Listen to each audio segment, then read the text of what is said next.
E agora vem um dos maiores avanços, mais promissores, para melhorar a qualidade do aprendizado e garantir não só ingresso e permanência, escola para todos, a revolução número 1, que essa está cumprida bastante bem, inclusive avançando no tempo integral, mas tem a segunda promessa que nós não cumprimos ainda: qualidade do ensino e do aprendizado em 100% das escolas.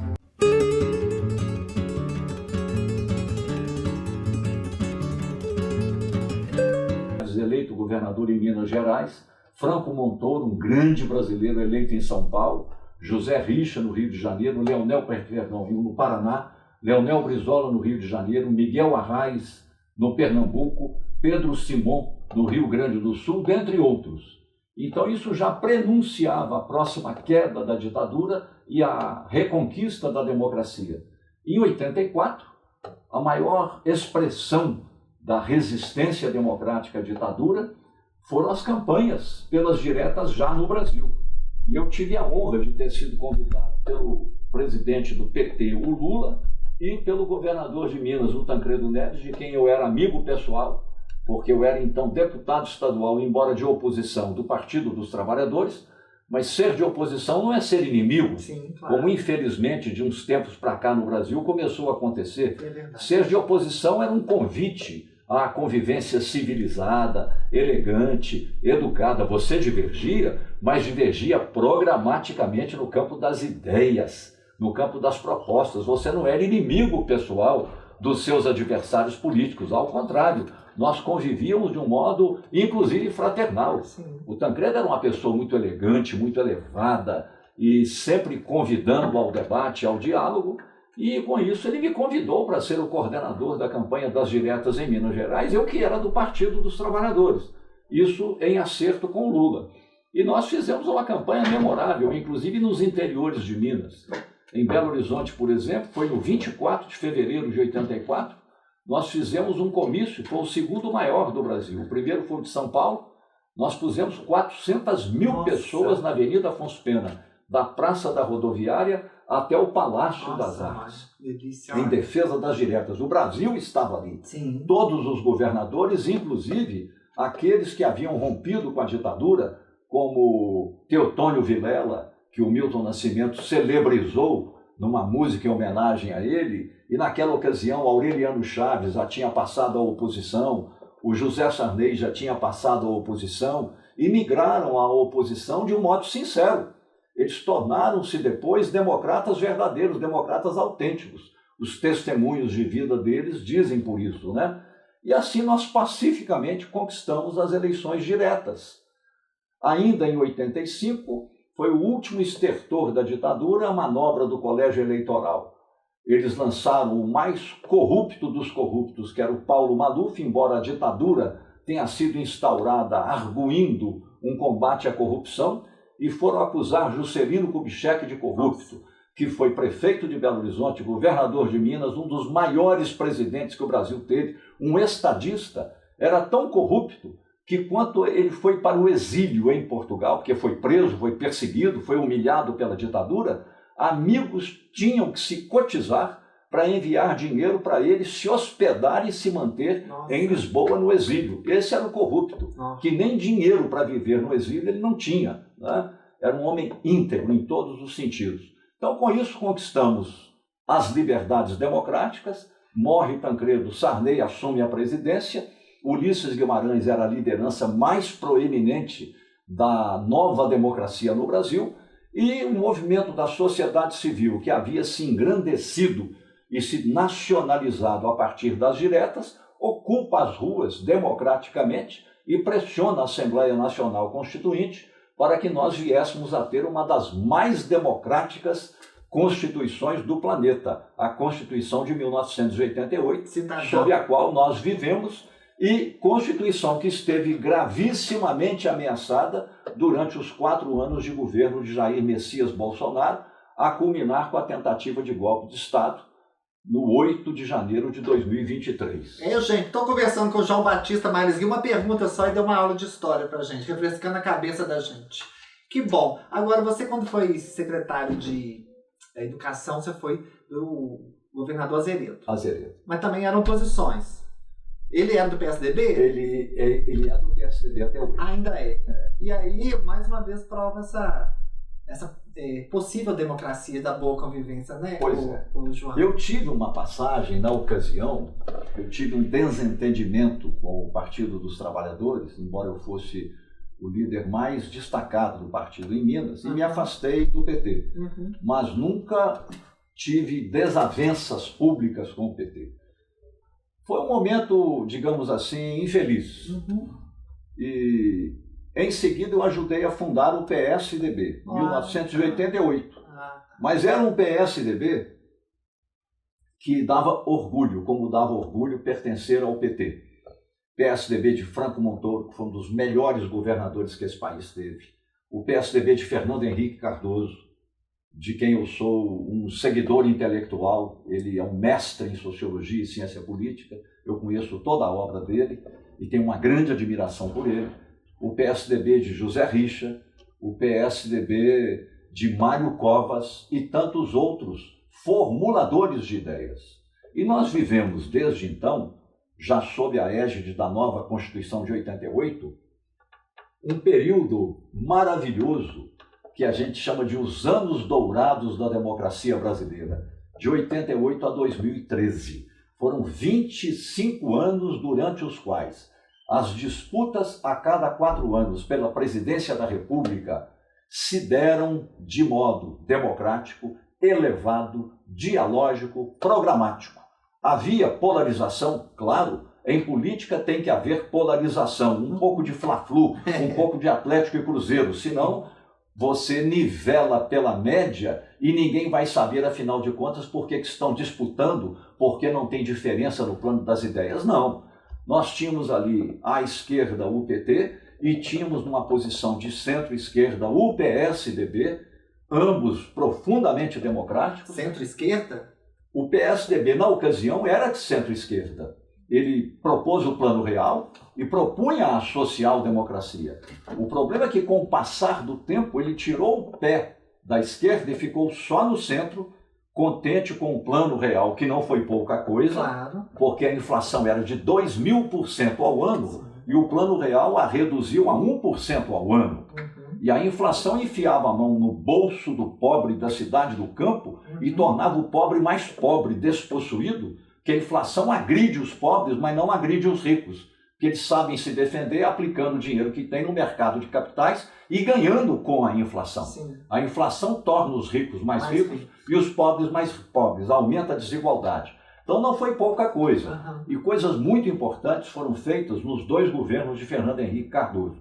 Todavia, o PSDB não teve a força da convicção necessária para avançar em direção à social-democracia, que era a promessa, aliás, inscrita no nome do próprio partido. O que é essencialmente a promessa da social-democracia? É você reconhecendo que a sociedade é muito desigual, que você tem uma distribuição completamente injusta da riqueza nacional.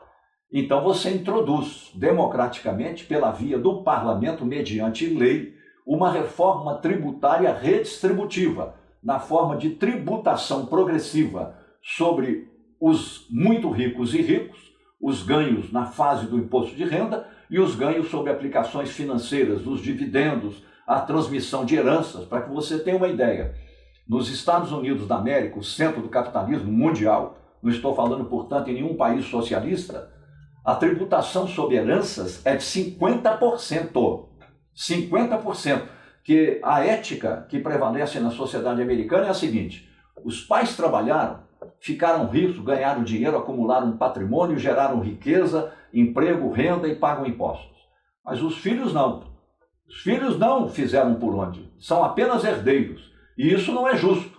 Então os filhos ficam com 50% e os outros 50% da herança, isso no país mais capitalista do planeta, mais individualista do planeta, vão para o tesouro público. E no tesouro público, a família rica, que está pagando esse imposto de 50%, tem a prerrogativa de indicar 25%, ou seja, do total, ou a metade dos 50% tributados, e aí eles destinam para universidades, para hospitais, pesquisas sobre câncer, pesquisas na área de biotecnologia, nanotecnologia, cria uma fundação para financiar curso de medicina e engenharia para os pobres do país, de modo que você anda nos Estados Unidos, em todo lugar tem uma plaquinha. Algum rico doou para essa praça, para essa escola, para esse hospital. Para a comunidade, né? Da comunidade. Muito bom. Eu vou ter que te cortar que nosso tempo é curto. Vamos lá. Mas eu ficaria com você aqui umas 2 horas conversando e você está recebendo aqui alguns elogios da nossa audiência, falando que aula de democracia. Que bom que vocês estão aí ouvindo e gostando do que está ouvindo. E eu só quero lembrar também que na época do PSDB foi ali que nasceu o Bolsa Família, não é? Com o programa na época. Assim, nasceu com outro nome, num experimento em Campinas, localizado, que você pode chamar, digamos assim, é o ancestral do Bolsa Família. Aí é que eu falo, por que o PSDB não acreditou na social-democracia que ele prometeu? Porque estava no caminho bom. Ficou num experimento municipal, ao invés de ser generalizado ao Brasil, embora tenha sido criado o Bolsa Escola, que foi uma coisa importante vinculado à condição da criança pobre frequentar a escola. Isso foi incorporado ao Bolsa Família. A diferença é que o Partido dos Trabalhadores com Lula, porque Lula vem da pobreza, vem do Nordeste, vem da pobreza e traz a paixão social no coração. A paixão social em Lula não vem por via intelectual do livro, ela vem da alma, ela vem do coração. Ele tem esse sentimento humano de compromisso com o enfrentamento e a superação da fome e da pobreza para transformar os pobres em classes médias no Brasil. E aí o PT, o Partido dos Trabalhadores, que curiosamente começa socialista, é que vai realizar no Brasil a promessa da social-democracia, mediante o estado de bem-estar social, com todas essas políticas hoje conhecidas de distribuição de renda através de benefícios públicos sociais.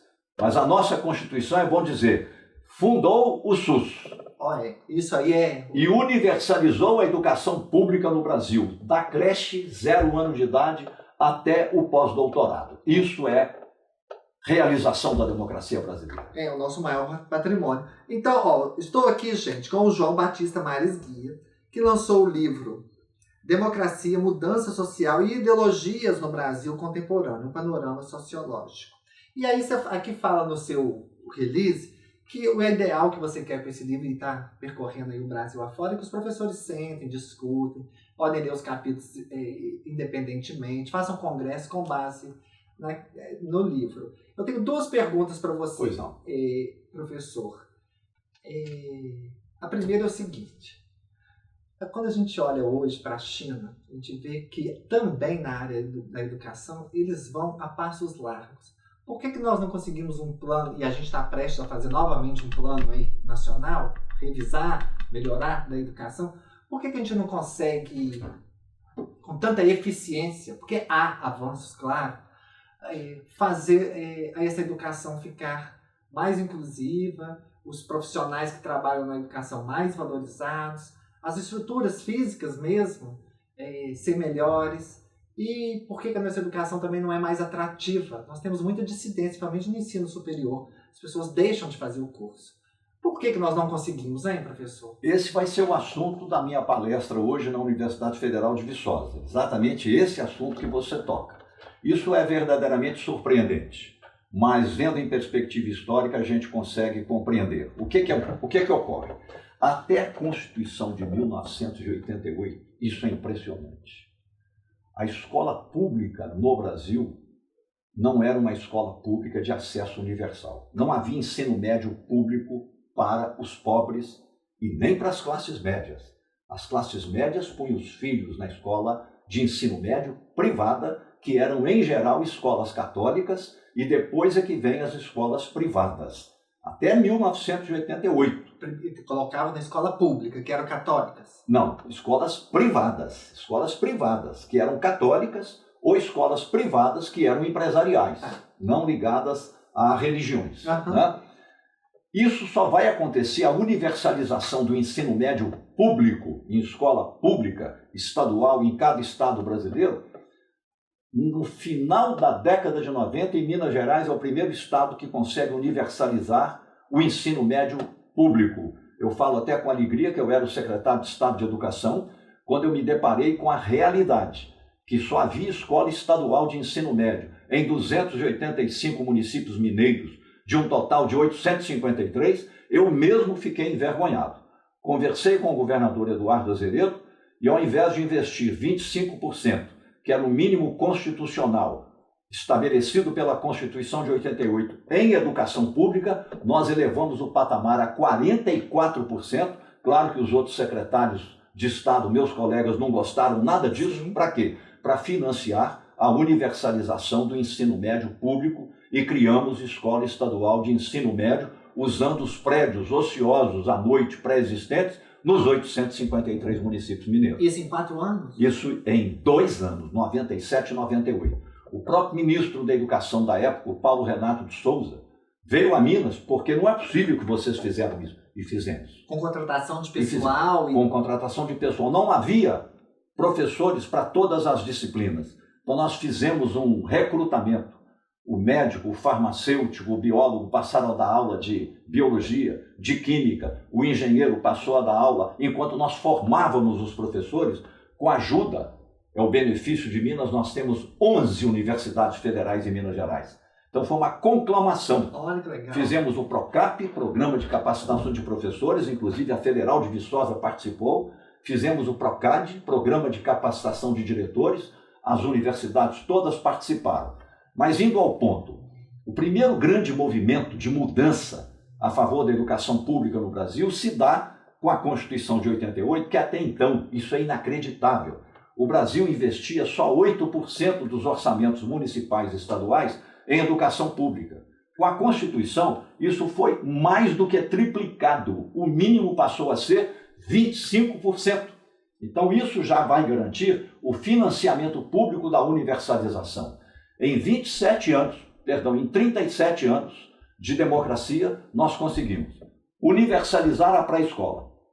Estamos expandindo a oferta de creche e a meta é até 2035, pelo menos 50% das crianças de 0 a 3 anos e 11 meses estarem em creches em tempo integral, para que as mães possam trabalhar. Nós sabemos que há um enorme número, milhões e milhões de famílias brasileiras unifamiliares femininas, que a mãe é que responde pela família. Sim. E ela precisa trabalhar e uma das condições é a creche. Nós universalizamos o ensino fundamental de 9 anos, do 1º ao 9º ano, crianças de 6 a 14. Universalizamos o ensino médio e agora já temos 34% do total de escolas de fundamental e médio no Brasil já funcionando em tempo integral. Melhoramos a infraestrutura, os equipamentos e os recursos das escolas. Introduzimos o piso nacional de salário, corrigido anualmente acima da inflação, exceto no governo Temer e no governo Jair Messias Bolsonaro, que não gostam de professores, não gostam de educação e por isso eles não permitiram a correção acima da inflação para colocar o salário do professor num patamar comparável aos outros profissionais do Brasil. Isso demora um pouco, mas gradualmente estamos chegando lá. Conseguimos que o professor tenha uma jornada 2/3 em sala de aula e 1/3 para estudo, planejamento, pesquisa, produção de materiais, prova, correção de prova e uma série de avanços. Em 2017, se dá um fenômeno notável. Nós fizemos a Base Nacional Comum Curricular. Pela primeira vez, o Brasil passa a ter um currículo padrão, uniforme, em todo o Brasil. Todo ele. E é um currículo muito bem elaborado, levamos 6 anos elaborando, observando as melhores experiências em escolas públicas e privadas, redes de ensino e a melhor experiência internacional em matemática, ciências e linguagem. E a BNCC realmente é triunfal. Estamos em fase de implantação no Brasil, inclusive no ensino médio. Fizemos a reforma do ensino médio em 2017, revista em 2024, e agora vem um dos maiores avanços, mais promissores, para melhorar a qualidade do aprendizado e garantir não só ingresso e permanência, escola para todos, a revolução número 1, que essa está cumprida bastante bem, inclusive avançando no tempo integral, mas tem a segunda promessa que nós não cumprimos ainda: qualidade do ensino e do aprendizado em 100% das escolas. E agora está acontecendo no Brasil uma das coisas mais inovadoras, chamada Renalfa. 3 vezes ao ano, a cada trimestre, o Ministério da Educação, com a colaboração de todas as escolas, mediante treinamento dos professores, aplica às crianças do 1º ao 5º ano e aos adolescentes do 6º ao 9º ano testes padronizados em leitura, escrita e matemática. Os resultados são analisados e devolvidos à escola em 48 horas, com o nome da escola, por turma do 1º ao 9º ano, com o nome de cada aluno e os scores, os percentuais de acerto de cada aluno, que habilidades eles dominam, que habilidades eles ainda não dominam, com sugestões de intervenção pedagógica em tempo real. Então, na medida que os diretores das escolas municipais e estaduais, que os pedagogos das escolas estaduais e municipais e os professores estejam adequadamente formados para se apropriarem do RENALFA e aplicarem esse monitoramento do processo de ensino e aprendizagem e estendendo a mão para recuperar o aluno que ficou um pouco para trás, nós eliminaremos o maior gargalo que responde pelo grande problema da falta de qualidade, a alfabetização. Finalmente nós estamos alfabetizando a criança brasileira aos 6 e aos 7 anos de idade. E não mais teremos o fenômeno daqui em diante do aluno chegar até no 9º ano com dificuldade de leitura, de interpretação e de escrita. E de fazer as contas básicas. Com isso nós vamos enfrentar um dos maiores erros que a educação cometeu no Brasil, a educação pública, que é a chamada aprovação automática. Isso vai acabar não é introduzindo a reprovação, é garantindo que o aluno, semana a semana, mês a mês, aprenda o que precisa aprender, e o RENALFA veio para isso, é o monitoramento de processos. Você não deixa ninguém ficar para trás. Estende a mão, intervém e o aluno aprende em tempo real o que ele precisa aprender, é claro, com a cooperação inestimável das famílias. Perfeito. Para encerrar, nossa, que nós estamos com pouco tempo mesmo, mas você falou aí, João, permite chamar de você? Claro, né? à vontade. O Brasil investe, às vezes, mais do que na educação, de acordo com o seu PIB, muito mais que em alguns países desenvolvidos. A gestão ainda é complexa, falta também profissionalização na gestão, ou quando esse dinheiro, ou o dinheiro está mal redistribuído, mesmo com esse percentual de 25% no país. Por que a gente ainda não tem... Você falou grandes avanços, mas eu estou querendo nos colocar equiparado ao primeiro mundo, até com os resultados que eles obtêm, inclusive na ciência e tecnologia. Exato. Então, eu esqueci agora de onde que eu vi essa reportagem sobre Sim. os percentuais investidos, que tem países que Você tem estão muito razão. lá para frente, mas investem menos que a gente. O nosso investimento em proporção ao produto interno bruto, é hoje da ordem de 6,3% sobre o produto interno bruto, que é toda a riqueza gerada no país. Isso inclui toda a educação, a pública e a privada. A educação básica, contada da creche até a pós-graduação universitária. É muito dinheiro. O país é gigantesco, tem dimensão continental.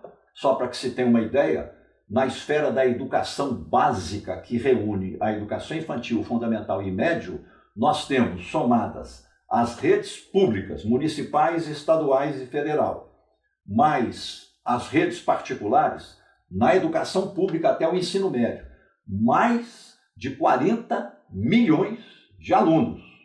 É quase uma população da Argentina. Então é tudo muito grandioso. E o passivo que a democracia recebeu, vindo de trás da ditadura e de antes da ditadura, para não cometer injustiça, foi um passivo horrível. Porque somente, como eu disse, 8% dos orçamentos públicos eram destinados à educação pública fundamental e média. Aliás, a média era ignorada e não havia escola de educação infantil.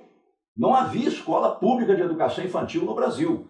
Então, em 37 anos, nós colocamos a nação brasileira inteira dentro da escola, inclusive os deficientes. Todo deficiente brasileiro, criança, adolescente, em termos de idade biológica, está dentro da escola pública com assistência até individualizada. Né? Então, nós mudamos muito pelo lado da inclusão, pelo lado da condição material das escolas, pelo lado dos recursos, dos equipamentos, pela oferta de formação. Entretanto, nós falhamos na formação de professores. Por exemplo, Minas Gerais foi pioneira e fez um programa maravilhoso, Programa de Capacitação de Professores, PROCAP. Os professores todos elogiam. Segue-se um governo que a primeira coisa que faz foi interromper o PROCAP. O professorado protestou, voltou. Depois os governos seguintes eliminaram e nunca mais ninguém criou um programa continuado de formação de professores. Quem é que vai voltar com a ideia do PROCAP? O Ceará, que hoje é a melhor educação pública no Brasil. É a minha próxima pergunta para nos ensinar. Criou um programa estruturante, por isso é que as crianças do Ceará sabem tudo, os adolescentes do Ceará sabem tudo, isso se esparramou ao Piauí, está chegando a Pernambuco, está chegando a Alagoas, e a vanguarda da qualidade da educação no Brasil hoje é o Nordeste. Verdade. Escuta aí, governador Romeu Zema, o senhor que fala que o Nordeste vive às custas do Sul e do Sudeste, o que é nada mais do que um preconceito etnográfico e regional, além de ser uma afirmativa pautada em ignorância cultural, que não tem nenhum respaldo nos fatos. A melhor educação pública do Brasil hoje se faz no Nordeste, e a melhor da América Latina, reconhecidamente, se faz no Ceará. Lá você tem o quê? Todos os servidores da educação, a contar da pessoa que cuida da limpeza da escola até o diretor da escola, tem um curso sistemático anual com uma sessão mensal de formação, com materiais instrucionais, o currículo é padronizado, os planejamentos semanais de aulas são feitos com a participação do professor, mas são padronizados, de modo que em qualquer escola os alunos estão aprendendo as mesmas habilidades por disciplina e por ano da escolaridade. Tudo é continuamente monitorado e avaliado. Moral da história, sabe qual é o IDEB? Qual? Da rede municipal de Sobral? 9,6 numa escala de 0 a 10. 9,6. O de Minas é 6,1. Nos anos finais, que é o antigo ginásio, o IDEB lá é 7,9. O de Minas é 4,7. Ô, João, mas aí teve também o compromisso de, independente do partido, todos os governadores, prefeitos, eles continuam com os planos. Isso é pensado, é o que eu te perguntei na primeira pergunta, isso é a longo prazo. Tem que acontecer o que já acontece com a saúde. A saúde está bem profissionalizada e tem a cooperação tripartite, União, Estados e municípios. Também há na educação, mas nós temos um problema na educação que não acontece na saúde, a descontinuidade. Os prefeitos e os governadores têm que entender que educação é política pública de Estado, da sociedade. Não é sua, senhor governador, não é sua, prefeito ou prefeita, é da sociedade. O que é bom deve continuar bom e ser preservado. E melhorado. E melhorado. Esse é um caminho seguro para nós acelerarmos a nossa melhoria. O segundo, já que os professores recebem dentro do seu salário o correspondente a 1/3 para estudo, pesquisa, planejamento, é preciso que as redes de ensino e as escolas e os diretores exerçam a autoridade democrática legítima para fazer cumprir essa parte do contrato de trabalho pelo qual todos recebem. Sim. E há, infelizmente, ainda escolas nas quais isso não é praticado, não há formação semanal, que é preciso haver, pela qual há uma remuneração. Não estou puxando a orelha de colega meu professor, eu estou registrando um fato que eu tenho que pensar como educador e como cidadão. Primeiro, não é no meu colega professor, eu tenho que pensar no aluno. O vulnerável não é o professor, o vulnerável é o aluno. As condições de trabalho profissional nas escolas vêm melhorando continuamente sob a democracia. O bom professor merece ganhar até o dobro do que ganha, mas as condições melhoraram notavelmente. Só não faz hoje uma boa pós-graduação quem não quer, mas ela tem que ser aplicada às necessidades do chão da sala de aula, onde estão os nossos alunos. E agora ainda temos o Renalfa. Nós temos todas as condições dadas para sermos a melhor educação desse planeta. Delícia, não há razão para não ser. Chegaremos lá, mas aí está faltando qualidade de liderança. Entrevistei aqui o João Batista Mares Guia e ficaríamos aqui um tempão mesmo. Para encerrar, a pergunta vem da minha ouvinte aqui. Mas peraí. Pergunte ao professor se ele é a favor, tenho certeza, o programa Pé de Meia. Claro. Sim ou não? É uma das melhores coisas, excelente programa. Para ela, isso não melhora a educação, porque não valoriza os professores e não melhora a qualidade do ensino. Ela tem razão em parte, meio copo d'água cheio, meio copo d'água vazio. O Pé de Meia trouxe, após a pandemia, mais de 2 milhões de alunos que haviam abandonado o ensino médio de volta ao ensino médio. Mas ele não é em si um programa educativo, ele é um programa social de compensação para instigar o aluno que havia abandonado o ensino médio a voltar para a escola. Isso não garante melhoria da qualidade, garante a presença. Agora, para melhorar a qualidade, aí eu concordo com a professora. Os professores precisam também de mais apoio. Perfeito. E a nossa última pergunta é: onde o professor vai estar no UFV palestrando? Me interessa pelo assunto, me interessa pelo meu assunto. Como que é palestrando? Me interessa, pois é o assunto do meu TCC. Aparecida Fialho está perguntando, faz a propaganda e convida o povo Isso hoje. está divulgado institucionalmente pela Universidade Federal de Viçosa. Eu não me lembro agora que são tantos auditórios no campus, aliás, maravilhoso da Universidade Federal de Viçosa e da ótima Universidade Federal de Viçosa. Nós temos que ter orgulho dela, né?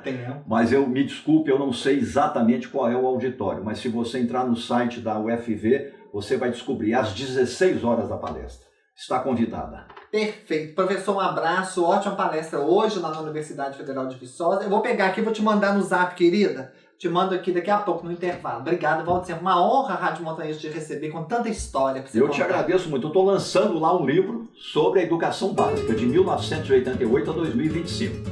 O livro vai ser lançado lá hoje. Tá aqui, quem está no YouTube está vendo.